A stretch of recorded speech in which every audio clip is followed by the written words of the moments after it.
Hello and welcome to Midlife Curiouses, our sixth day in Vietnam and our second day in Da Nang. This is the view from our hotel room window that we woke up to.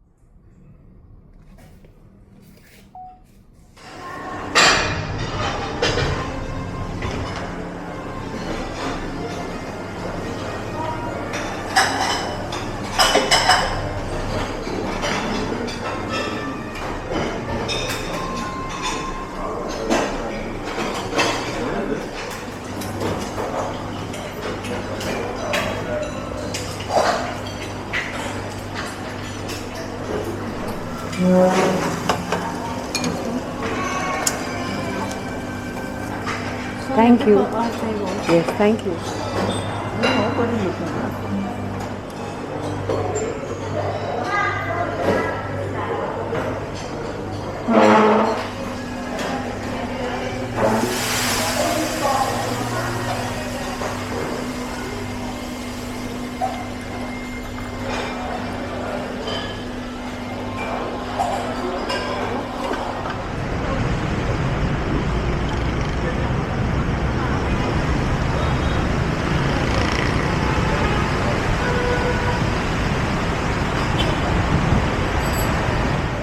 As our coastal motorcycle and scooter ride in Jeju, South Korea was one of our fondest memories of that trip.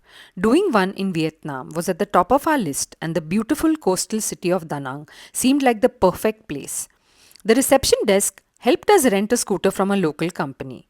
It is better to do it through the hotel as they ask for your original passport.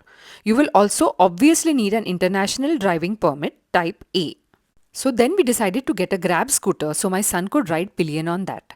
To get one, I crossed the road to the beach and flagged one down that was passing me in the street like we do for rickshaws in India.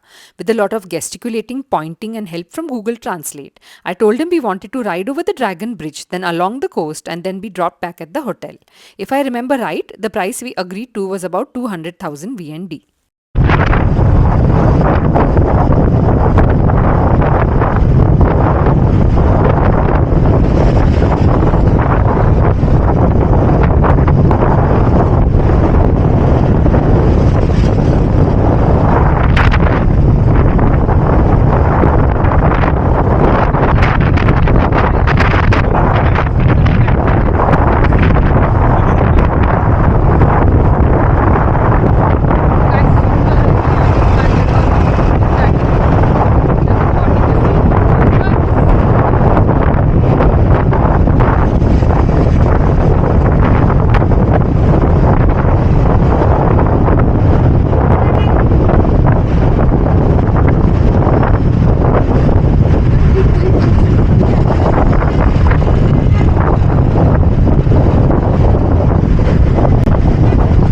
I didn't want to distract attention away from the bridge, so let me tell you a little about the Dragon Bridge now.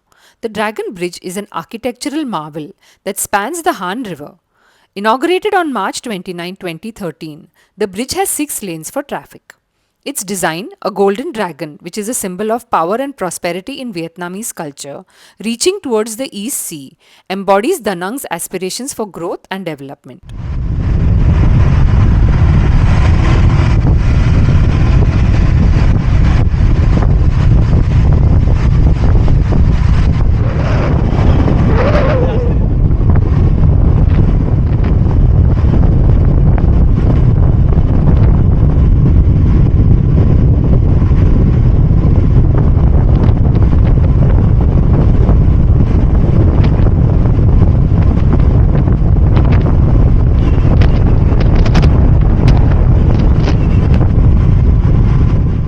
Along the coastal road, we were treated to views of the East Sea with glimpses of sandy beaches.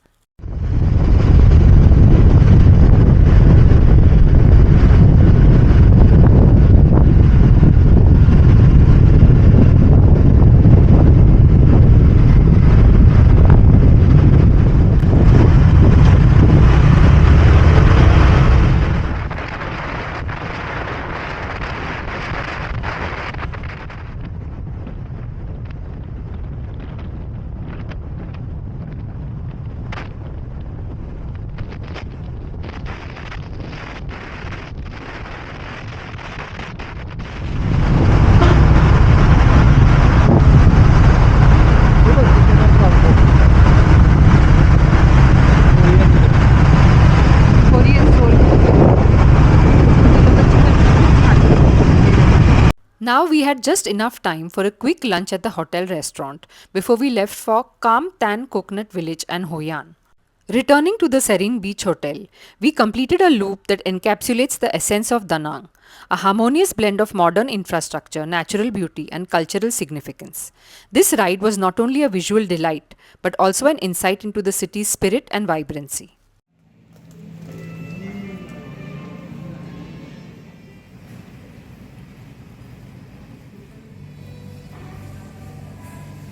As we were having lunch, I got a message from our Da Nang guide Larry, whose Vietnamese name was Lin, that he was waiting for us in the lobby of our hotel. So after we were done, we got in the car with Larry and set off for Cẩm Thanh Coconut Village. Visiting Cẩm Thanh Coconut Village, which was about a 35-minute drive away from Serene Hotel, offers a unique glimpse into Vietnam's coastal heritage with its iconic basket boat rides. It's a great way to experience local culture, enjoy entertaining boat performances, and experience nature. Larry told us that we would need 2 basket boats as they usually take 2 people in each boat. There was a short wait for the boat, so we sat in the waiting area where we were given wet tissues and tender coconut water. The basket boats in Cẩm Thanh Coconut Village have a rich history tied to Vietnam's coastal communities. These round boats made of bamboo and waterproof with resin or tar originated as a clever response to French colonial taxation. During the French colonial era, the French imposed heavy taxes on regular fishing boats. To evade these taxes, Vietnamese fishermen in central coastal areas, including Cẩm Thanh, designed these woven bamboo basket boats, arguing that they were not technically boats but rather baskets. This allowed them to avoid taxation while continuing their livelihood. These became an essential tool for Vietnamese fishermen because they are cheaper than wooden boats, strong and resistant to waves, and useful for fishing, transportation, and navigating narrow waterways like those in Cẩm Thanh's coconut forest. Now listen to something interesting. Chalo chalo! Chalo chalo. Chalo chalo! India number! 1 India number! 1 India number! 1. Okay! Chalo chalo! So that's a pretty good indication of the fact that Vietnam gets many Indian tourists every year. Coming back to the boats, today these basket boats are a cultural symbol and a major attraction in Cẩm Thanh Coconut Village. Tourists can experience basket boat rides through the lush water coconut forest and watch lively boat spinning performances by skilled boatmen. The tradition of these boats continues, blending history, resilience, and local heritage into the unique experience that Cẩm Thanh offers. Here we are waiting for the boat spinning performance to begin. A boat spinning performance at Cẩm Thanh Coconut Village is an exciting and skillful display by local boatmen using the traditional Vietnamese basket boats. As tourists watch sitting in other boats, the boatmen rapidly spin the round bamboo boat in circles, creating a thrilling, dizzying effect. The performance is accompanied by upbeat music, laughter, and cheers, making it both a cultural showcase and an entertaining highlight of the basket boat experience. Some boatmen take it further with tricks such as standing, dancing, or even flipping oars while spinning at high speed.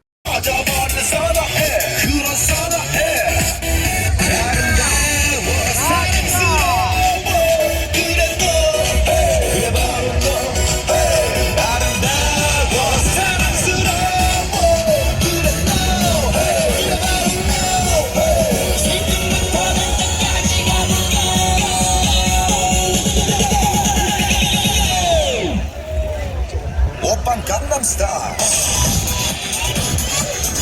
Gangnam Style. Oppa Gangnam Style. Gangnam Style. Oppa Gangnam Style. Sexy lady. Oppa Gangnam Style. Sexy lady. Oh my God, that is so good.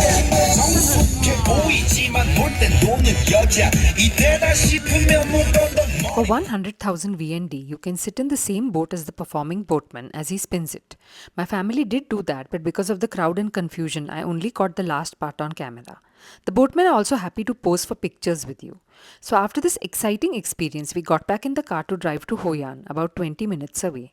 When you arrive in Hoi An, one of the first things you'll notice is the abundance of tailor shops lining the streets, offering custom suits, dresses, and Vietnamese traditional clothing.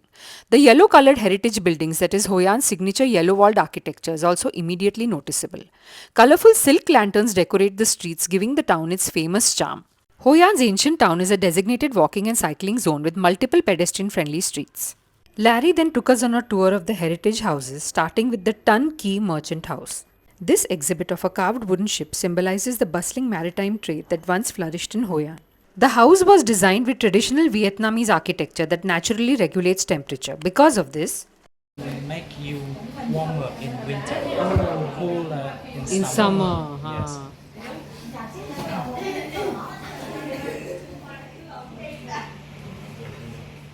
these wooden panels feature Chinese characters that symbolize prosperity, longevity, and happiness. If you look closely, the characters are not just traditional Chinese calligraphy, but intricately arranged mother of pearl flying birds. This is the Confucius cup, an ancient drinking vessel with a built in life lesson. As long as you pour up to 80% of the capacity, the water remains inside. But pour too much and the entire cup empties out because of a clever siphon mechanism. The lesson: moderation is key. This is a small open courtyard in the middle of the house, allowing natural light and ventilation. It has a well which was used for water supply. Because this area is located nearby the river. There. You can Yes. see the river very clearly. Yeah. So When every it comes rainy up to so season. much, Yep. it The floods flood like comes, this? the flooding, it's come up over 2 meters. Ooh, It's happen in every rainy season, winter time. So rainy season start from September to December. Yes. And there's some level the flood mark. There you can see every year. Yeah. So the government they will measure and then they mark it there. yeah. Terrible flood is in 1964 and 1960. The wood still remains, the wood. It was Yes. in flood. Yeah, it cannot destroy. It cannot be rotten. Yeah. So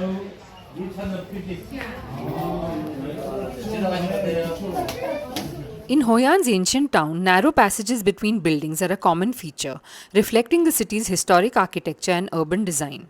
These tight alleyways, often less than a meter wide, weave through the town, connecting streets and offering shortcuts. They are a testament to Hoi An's past as a bustling trading port, where space was utilized efficiently to accommodate a growing population and thriving commerce. Walking through these alleys provides a glimpse into the daily life of the town's residents and showcases the blend of Vietnamese, Chinese, and Japanese architectural influences that define Hoi An's unique charm. Our next stop was the Assembly Hall of the Cantonese Chinese congregation, built by Cantonese merchants in the late 18th century. The entrance has an elaborate three-arched gate painted in red and gold with traditional Chinese motifs such as dragons and phoenixes. The hall's main altar is dedicated to Guan Yu, a legendary Chinese general known for loyalty and righteousness, above which you will see hanging incense burners. The interior is richly decorated with wooden beams, lacquered furniture, and colorful ceramic reliefs. The dragon fountain in the courtyard depicts a large ceramic dragon emerging from a pond, symbolizing power, wisdom, and prosperity. Battle scene murals in Hoi An depict heroic figures and dramatic combat scenes. So our tour of the ancient town in Hoi An was done. The ancient town is a UNESCO World Heritage Site and includes the charming shop-lined and lantern-decorated streets, the ancient houses, narrow alleys, and assembly hall we visited. It also includes the Japanese covered bridge, which we couldn't see because it was closed for renovations. But do make it a point to see it if you visit Hoi An to experience its unique blend of Japanese, Chinese, and Vietnamese architecture, rich history, and picturesque charm. We are now making our way across the An Hoi Bridge to the An Hoi Islet for the night market, which operates daily from 5 pm to 11 pm. An Hoi Bridge is exclusive for pedestrians and bicycles from 9 to 11:30 am and 3 to 9 pm daily. It is a short bridge adorned with colorful lanterns, creating a picturesque scene. An Hoi Bridge provides the shortest way to the night market, the largest of its kind in Hoi An. Visitors come to the night market for street food, to buy souvenirs, and take photographs at lantern shops. This statue of the child Buddha on a lotus symbolizes purity and the birth of Buddha and is prominent during the Vesak, that is the Buddha's birthday celebrations.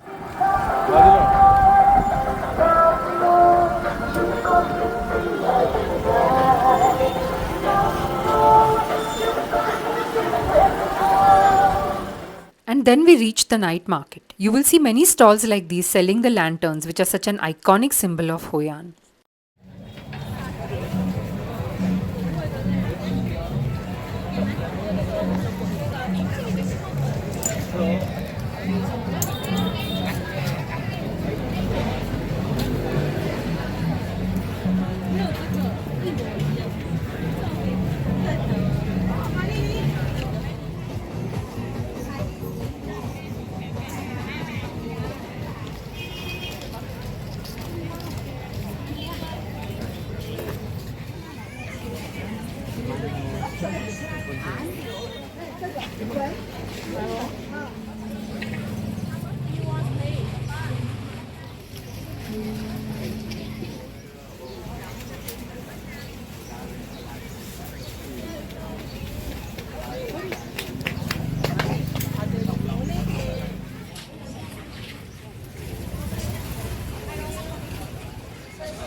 Overall, everything here was a little expensive and they were not very willing to bargain.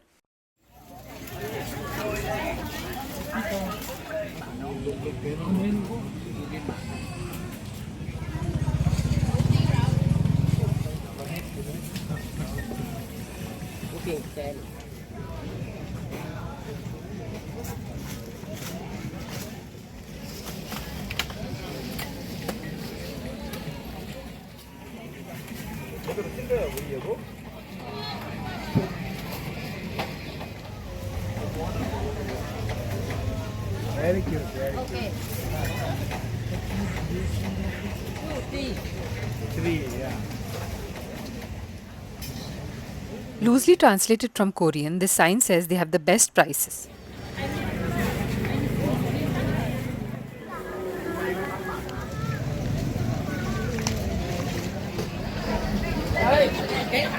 Right? Atyan, don't get ready.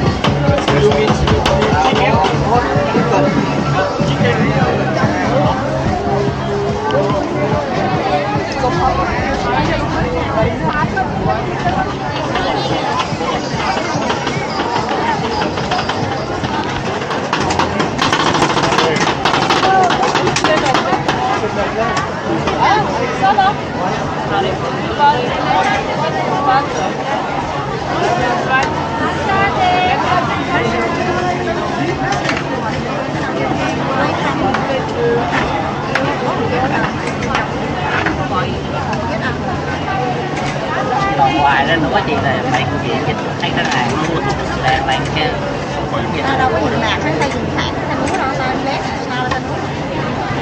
là gì đúng cái mô tô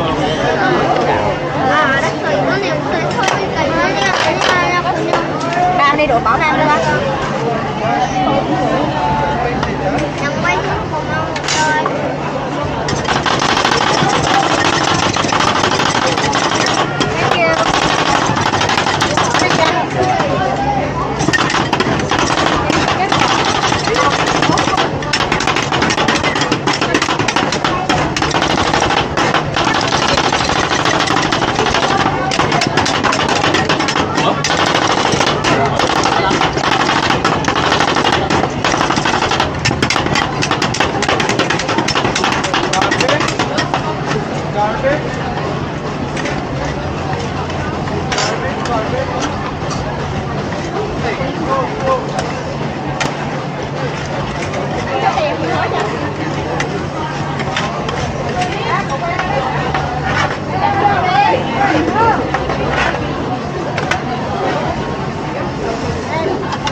After visiting the market, I had planned on a boat ride in the river to float flower lanterns and enjoy the view of Hoi An shimmering with night lights. The rain had complicated things, but we were determined to go ahead with the plan as we had been looking forward to doing this.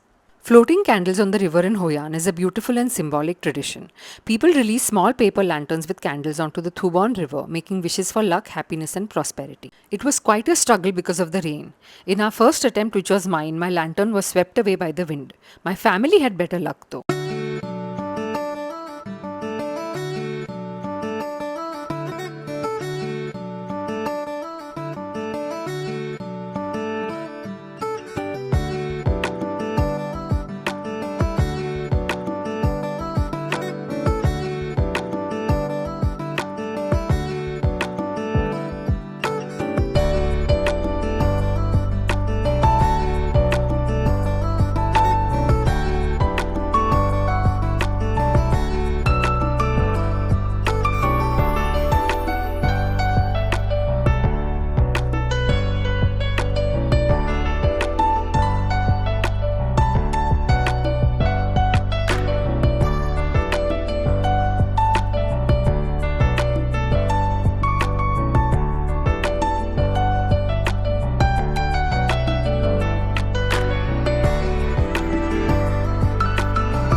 You can purchase the lanterns and candles from vendors along the riverbank before you board the boat.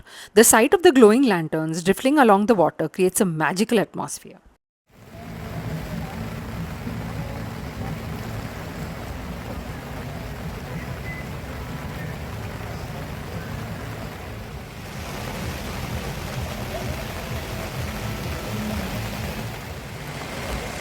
After the boat ride, we had dinner at an Indian restaurant and then drove back to our hotel in Da Nang.